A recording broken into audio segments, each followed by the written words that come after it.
to take a look at two terms, and those terms are called accuracy and precision. And we throw them around a lot in science things, but we really need to make sure that we use them properly. Accuracy. Accuracy is how close a measurement is to the actual value. The actual value is something that's been predetermined, determined by scientists, or a given that has been given to us and found.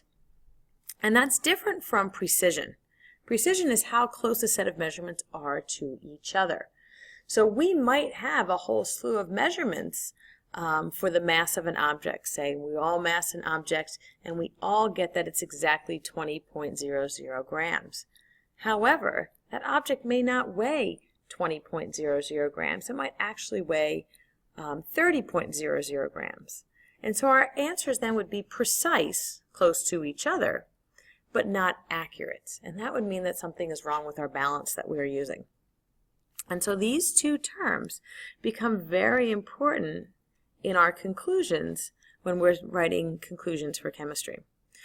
You're going to look at your set of data from the lab that you had in class and analyze it for precision. You're going to take out any piece of data that doesn't appear to be precise, that's not close to each other. A good analogy for making sure that you understand accuracy versus precision is a dartboard.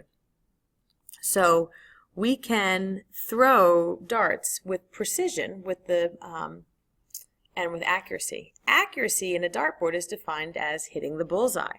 So in this case, these darts here are accurate because they have hit the bullseye.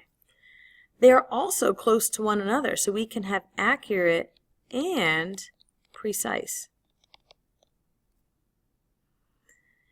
If we look at dartboard B, our darts are all here. They're all close to one another.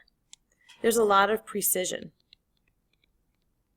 However, none of them have hit the bullseye, so they are precise but not accurate. And if we look at both A and C, they're not close to one another, although A's are closer to each other than C, but they're not close to one another. And so they're not accurate, and because they haven't hit the target, they're also not precise. So both of these are not accurate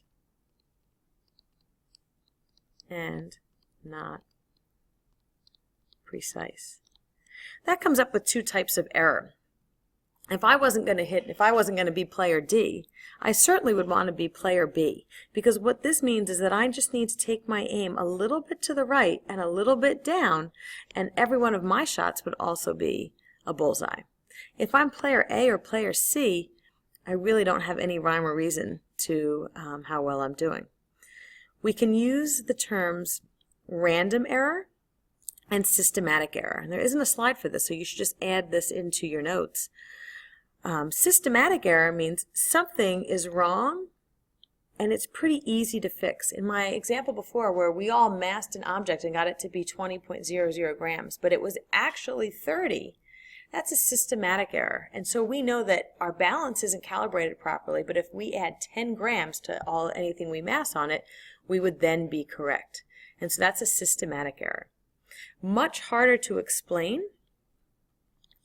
So, all right, systematic error. Much harder to explain is random error. Random error occurs randomly. We don't know why it occurs, and it's not an easy fix. So we prefer to be precise and have systematic error if we're not able to be accurate.